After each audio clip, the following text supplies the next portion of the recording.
Пришло время, и мы покидаем Марину Айамонте. Вот он, прекрасный город Айамонте. Мост, который соединяет Испанию и Португалию. Мы выходим по речке. Справа у нас Португалия, слева Испания. И сегодня мы планируем дойти до Мозагона.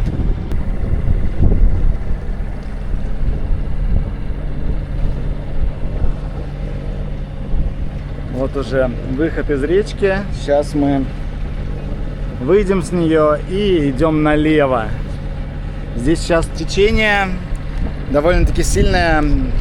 Я хотел выйти в момент, когда 2 часа пройдет после начала течения из океана в речку, чтобы как бы нам глубины хватило выйти из Марины.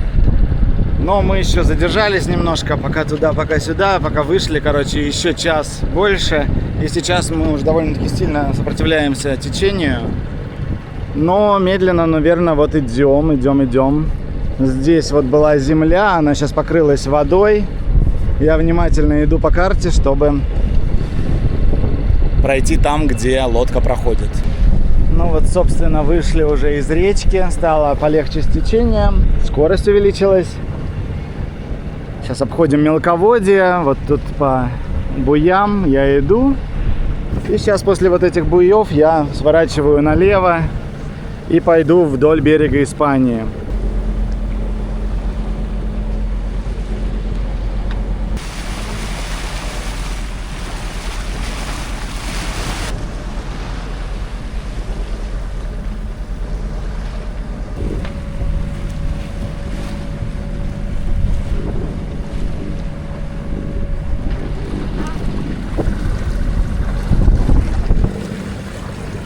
В общем-то, солнце уже садится. Немного не рассчитал я время, чтобы до заката успеть туда. Солнце садится у нас в 8 часов вечера. Сейчас сколько? 7 часов вечера. То есть остался час. А до Мозагона еще, в принципе, где-то 2 часа пути. Потом еще, пока мы там зайдем в эту речку, пока найдем якорное место, уже будет темно-темно. Не хочется сейчас в ночи там швартоваться, кидать якорь, все что угодно. У нас еще сегодня у Велимира день рождения, поэтому хотелось бы оставить кусочек вечера для того, чтобы его отпраздновать. Поэтому я принял решение, что мы сейчас просто уже плывем не туда, а вот здесь ближайшая речушка будет. Да, неудобное, там мелководье, опять эти течения будет, ну и хрен с ним. Завтра попробуем тогда пораньше выйти и уже пойдем не в Мозагон, наверное, а сразу в Кадис. Мозагон был в плане еще потому, что там хотелось заправиться свежим топливом. Ну и сейчас будем смотреть уже, встанем на якорь, и я буду думать, что лучше сделать. По пути зайдем в Мозагон, заправимся и сразу же уйдем, или в этой речушке тоже будет какая-то заправка. Город называется Пунта-Умбрия. Как вы видите, здесь много достаточно марин, но заправки нет. И есть якорные стояночки, но хорошие, они совсем далеко.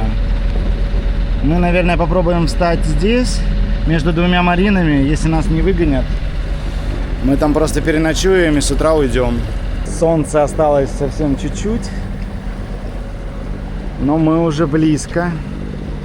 Нам где-то полчаса до якорной стоянки.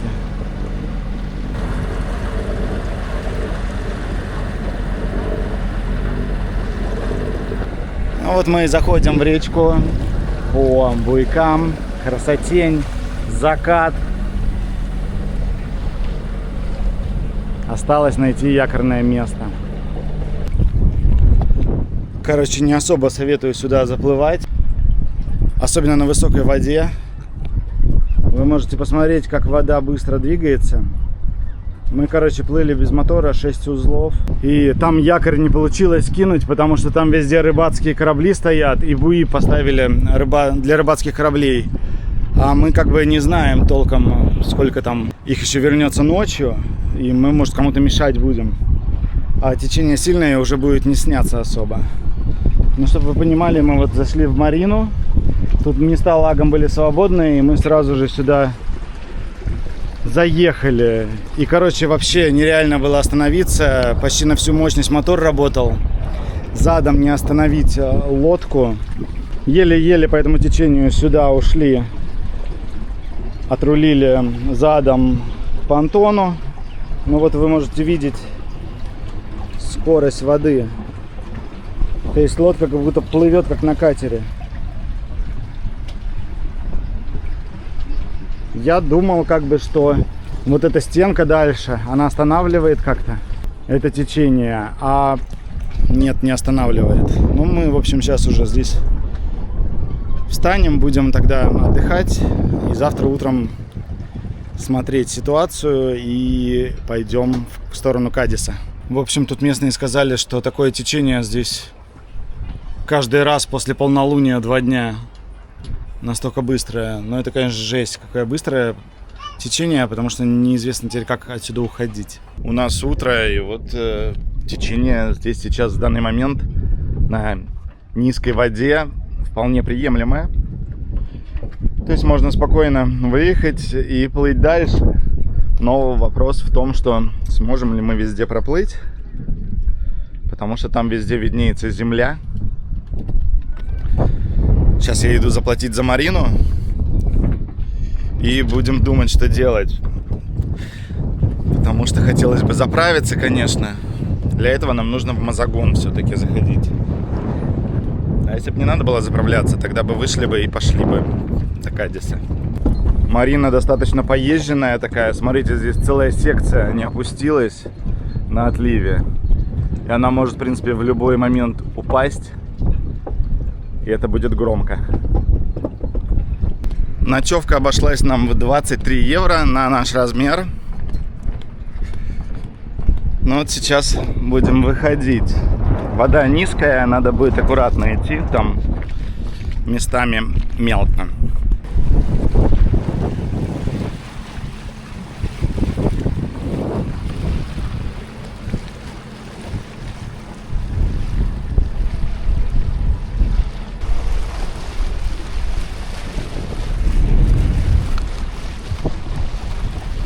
Все, ушли мы с этого городка. Неплохое место. Марина поезженная, конечно, убитая. О ней даже информации нет никакой расписанной в Навиониксе или в Навели. Но она работает, и там зарезервированы места для гостей. Мы ночью просто там, когда солнце зашло, и мы не нашли якорное место, мы зашвартовались там. К нам потом подошел маринер, и я ему сказал, что завтра заплатим. Мы сегодня заплатили, 23 евро получилось.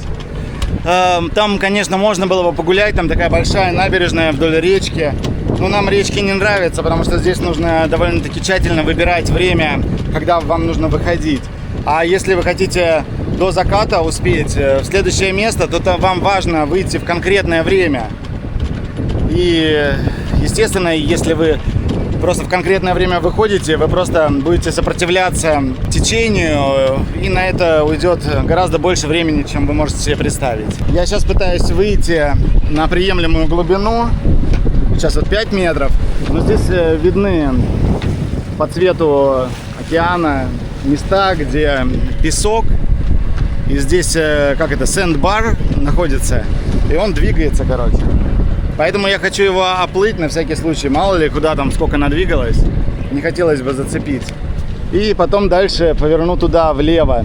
Мы идем в Мозагон, там заправка. У нас топлива, в принципе, достаточно, но я люблю, когда его действительно нормально. Потому что показывает полбака, но лодка стояла 3 месяца. И как-то очень слабо изменяются показания. Поэтому, чтобы убедиться, что датчик работает, топливо, я хочу заправиться, тогда будет понятно. Полный бак, и у меня есть, например, 170 литров, и я буду приблизительно знать, насколько мне это хватит. Так спокойнее. Дует сейчас нам в нос 10 где-то узлов, но угол 10 градусов. Я вот собирался, подготовил здесь грот, но пока его еще не открываю. В общем, подумаю еще насчет грота. Здесь зигзагами ходить я не хочу, потому что нам нужно именно в Мозагон. Они тут такую сальтуху сделали только что, вдвоем.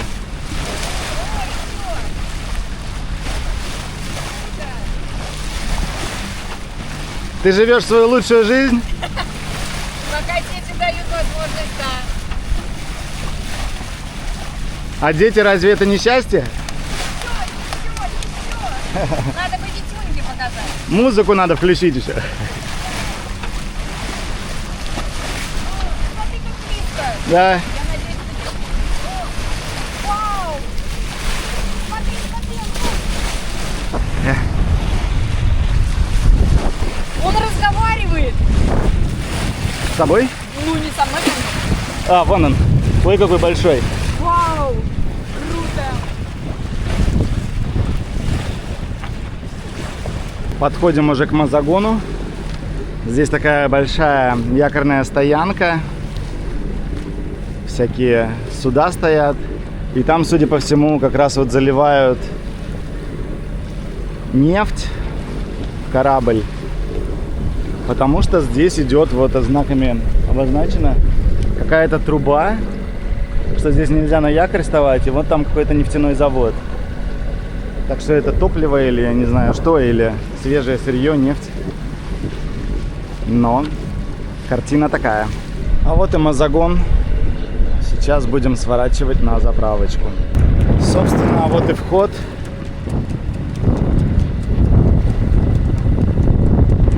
На входе в речку, как всегда, такая турбулентность небольшая. Потому что это не самый высокий уровень воды, не самый низкий. И сейчас вода из речки сопротивляется воде из океана, ну и тут так немножко бурлит. Мазагон вот как раз с той стороны, там заправочка и якорная стоянка. Мы сейчас остановимся заправляться, и когда я заправлюсь, буду считать, успеем ли мы до следующей точки до темна или нет. Если не успеем, тогда, скорее всего, мы здесь останемся на якоре или зайдем в марину. Не стали мы останавливаться в Мазагоне, потому что очередь была на заправке, а нам критично важно успеть выйти к определенному времени, чтобы был смысл идти дальше. А так как там целая очередь прямо на воде стоят, ждут заправиться, то мы явно потратим на это больше часа, а час критичный, и до заката остается не так много, мы идем дальше. В Испании все места красивые, которые проплываем. В принципе, везде хотелось бы остановиться, постоять, никуда не торопиться. Но у нас там есть план небольшой, нам нужно торопиться в Аликанте. Поэтому мы не можем себе позволить останавливаться везде, где мы хотели бы сейчас в данный момент. Но с Аликанте снова будем тогда там постояли подольше, там постояли подольше. Каждому городу хочется привыкнуть, ощутить его жизнь. Но, видимо, это с Аликанте будет уже начнется. В общем-то, следующая остановка будет город Чипиона, якорь или марина. По времени это где-то мы будем там через 6 часов, 5-6 часов, в зависимости от ситуации в океане. Там уже будем разбираться, где нам лучше заправиться. Вчера у нас был комбинированный день. Мы часть пути прошли на моторе, часть на парусах. А если точнее, то на Генуе только. Сегодня, ну, вообще тухляк по ветру везде. Только здесь, когда мы заходили в Мазагон, вот, вход в речку, дуло где-то 16 узлов. Но сейчас мы вот обратно выходим из этой речки, дует 7,6 всего. То есть это были порывы. Посмотрим, может быть, дальше у нас тоже что-то будет. Потому что по прогнозу вроде есть до 16 узлов как раз ветер. Но вопрос, как он будет дуть. Сейчас он дует 36 градусов по левому борту. Но мы сейчас будем еще сворачивать левее. И там уже буду смотреть ситуацию. Потому что часто бывает, что меняется ветер. Вот вы в русле реки, а потом выходите, а он уже дует совсем по-другому. Так что будем смотреть уже там чуть подальше. Ну вот все-таки по курсу подходит нам идти с гротом. Скорость у нас 6 узлов. Ветер 13 узлов дует, 30 градусов. Так и пойдем большую часть пути. Пришло время и Генуе открыть. Также 30 градусов у нас ветер. Но это прибавило где-то 0,3 узла всего к гроту. Так что не так уж и значительно. Ну ладно, пускай пока будет открыт. Ну и есть такое правило, когда вы открыли все, как бы настроили, ветер меняется, направление его меняется, курс не менялся. Теперь, в общем, 15 градусов. Геную я уже закрыл. Ну и вот Грот уже тоже так себе себя чувствует.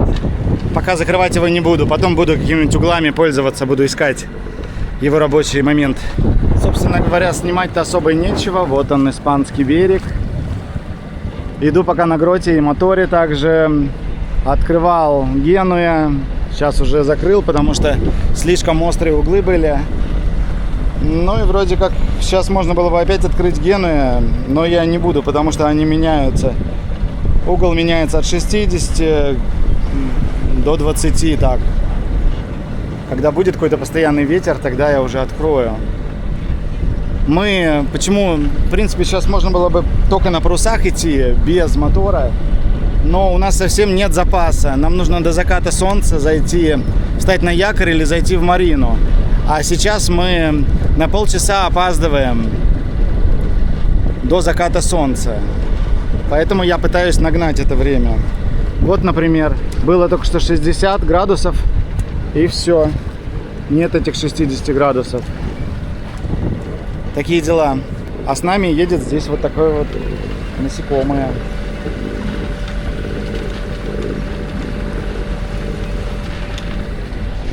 Стесняется на камеру. Собственно говоря, ветер уже подсдулся полностью почти. 8 узлов. Это мы еще на него идем 6 узлов. То есть True Wind. Ну да, True Wind все равно показывает 8,8. А жаль, хорошо мы шли, пока дуло 16, 18 было. Мы 7 узлов шли и, в принципе, нагоняли наше отставание до заката. Но теперь мы, по крайней мере, идем не меньше запланированной скорости. Этого нам достаточно, чтобы прийти более-менее к 8:30 вечера в место назначения.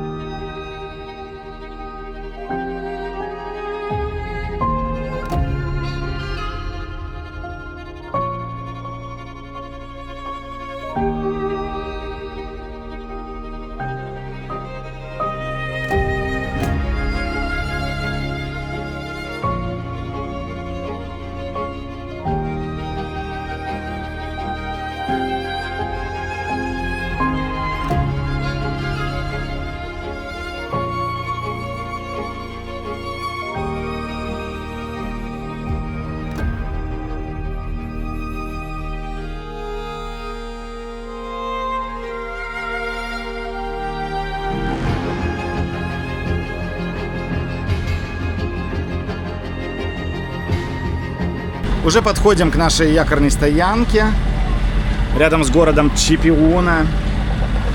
Вероника развлекает детей.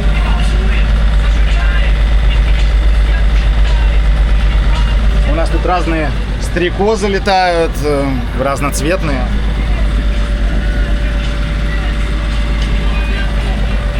Сейчас довезем их до земли и, надеюсь, они улетят. Берег уже виден. Осталось недолго, меньше часа. Последние 2 часа пути поймали ветерок. На Гроте у нас 10 узлов, ветер, и он позволяет нам идти 6,6 узлов. Вместе с мотором, конечно же. Так бы было бы меньше 5. Но я бы тогда открыл бы еще Генуя. Было бы что-то рядом с 5, но вот у нас солнце. А нам еще нужно доплыть до того момента, как оно сядет. Найти якорное место, кинуть якорь, встать хорошенечко. И тогда уже может темнеть.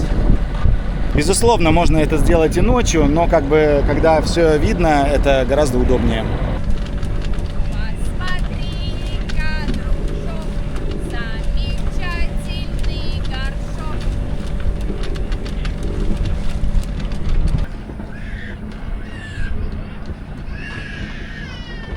Встали на якорь рядом с мариной.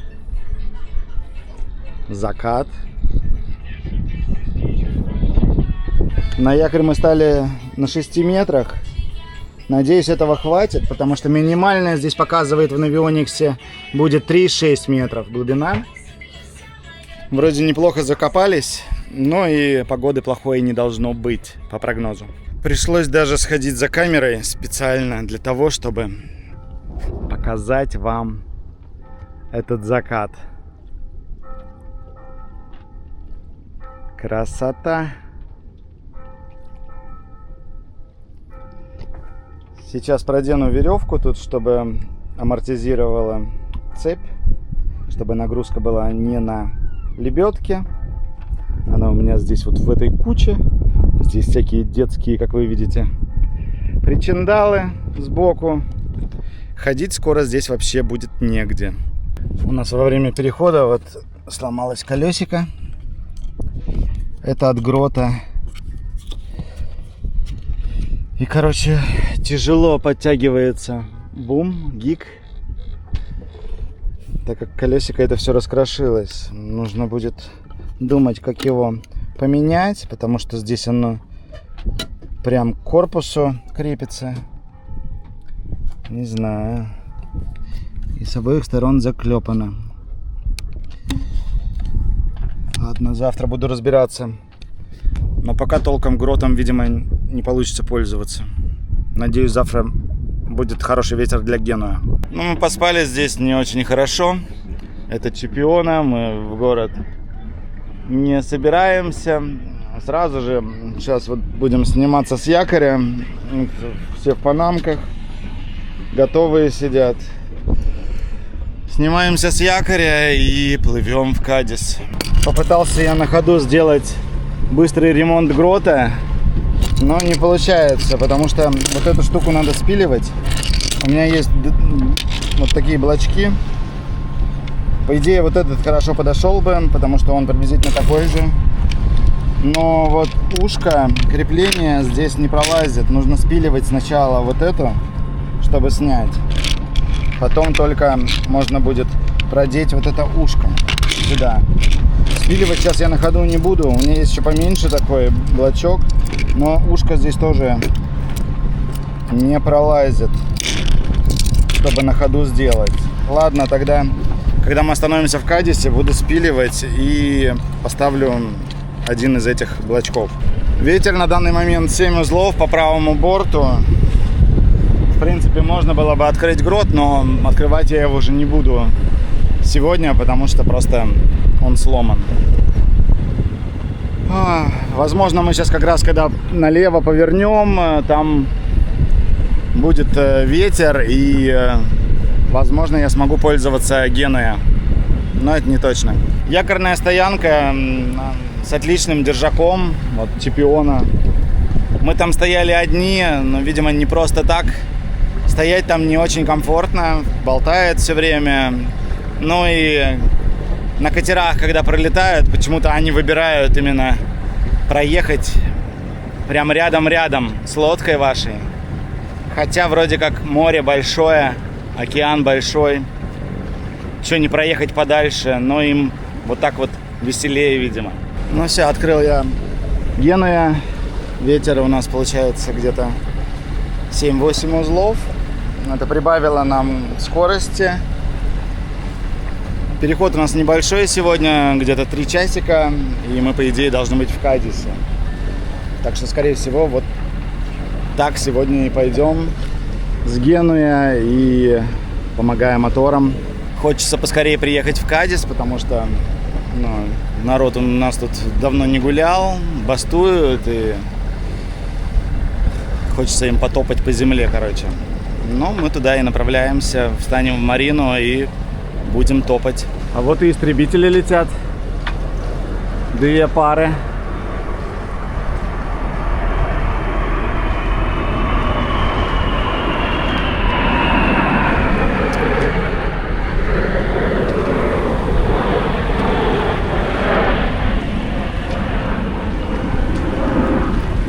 Чуть ли мачты не зацепили. А вот мы уже подходим к Кадису. Берег там Впереди нас это Кадис будет. А вот слева мы сейчас проплываем Рота. Там тоже есть марина, но мы решили остановиться в Кадисе, потому что вроде как город интереснее. Заходим в порт Кадис. Мы связались по телефону изначально, когда подальше были.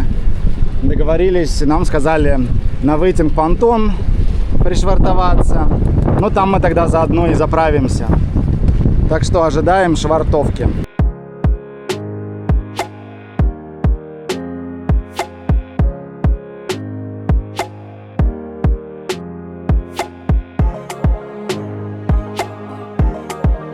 В общем-то, мы зашвартовались в Кадисе.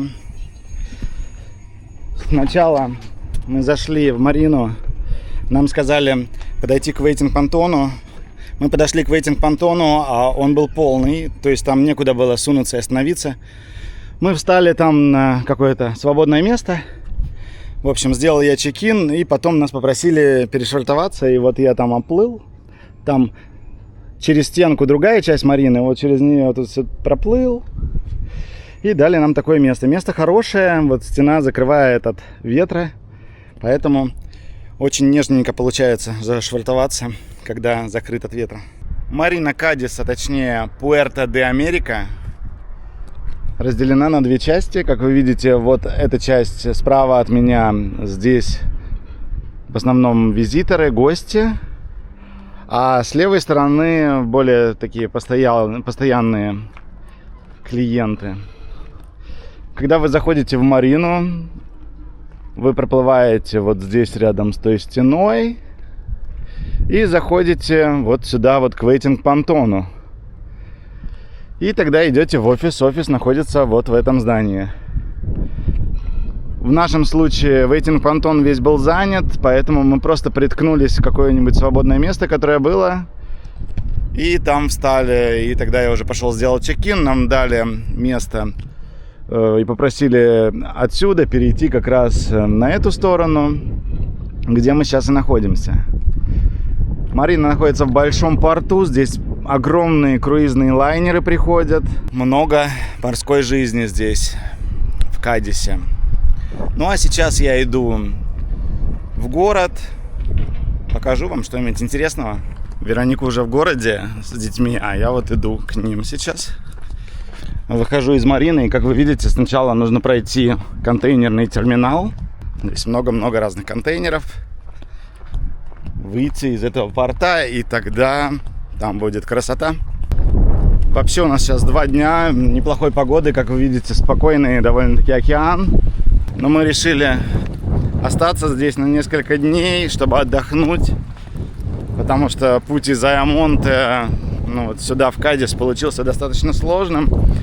Не в плане перехода, а как бы с детьми тяжело делать длинные переходы. Еще остановки, когда вы нон-стопом, там, например, остановились на якоре на закате, потом следующий день дальше плывете. Как бы это все довольно-таки тяжело, и нужно прибраться, отдохнуть, и тогда снова в путь. А потом как раз, вот получается, через несколько дней там будет шторм рядом с Гибралтаром. Там пройти, короче, нельзя будет. Так что я не знаю, возможно, мы здесь проведем неделю, а возможно, перейдем, если получится, например, в Барбаты. И там переждем этот шторм, и потом пойдем по Средиземушке уже. В целом, как бы мы никуда не торопимся, конечно. Вообще мы не хотели никуда торопиться, но сейчас опять появились такие обстоятельства, что нужно, торопиться в определенное место, прибыть нам как можно скорее. Ну а плыть через такие места и нигде не остановиться, ничего не увидеть, это тоже как-то глупо, потому что когда мы тут обратно поплывем через Кадис или Гибралтар, мы в этих местах, наверное, долго не будем останавливаться, потому что нам потребуется время изучить Средиземное море. И вот все-таки мы останавливаемся в таких ключевых местах, чтобы посмотреть что-то, увидеть хотя бы атлантической и южной части Испании. Вот вы видите, там уже скоро приближается красота. город потрясающий. Так что будем двигаться быстро, но с остановками, чтобы что-то увидеть. А как мы доберемся до Аликанте, тогда там уже можно будет расслабиться, потому что, надеюсь, к тому моменту уже не нужно будет никуда торопиться вообще.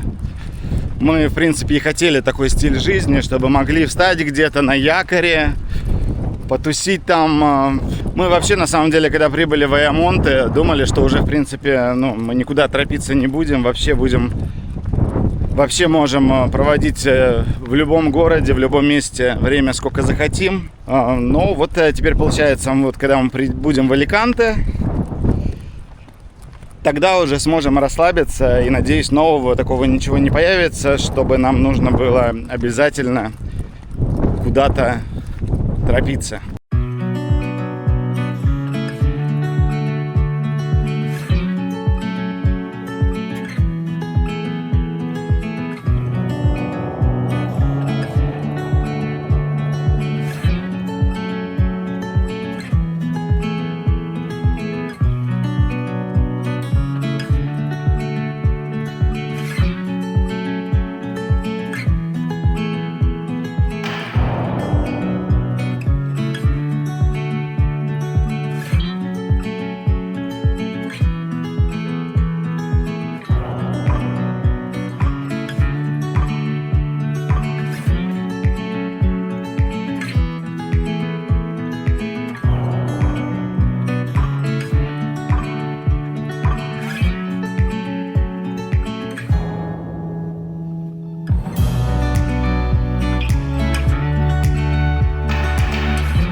наше время в Кадисе уже заканчивается. Сегодня последний день, воскресенье. Ничего не работает, и мы пошли в детскую комнату. Вот так она называется. Дети в восторге.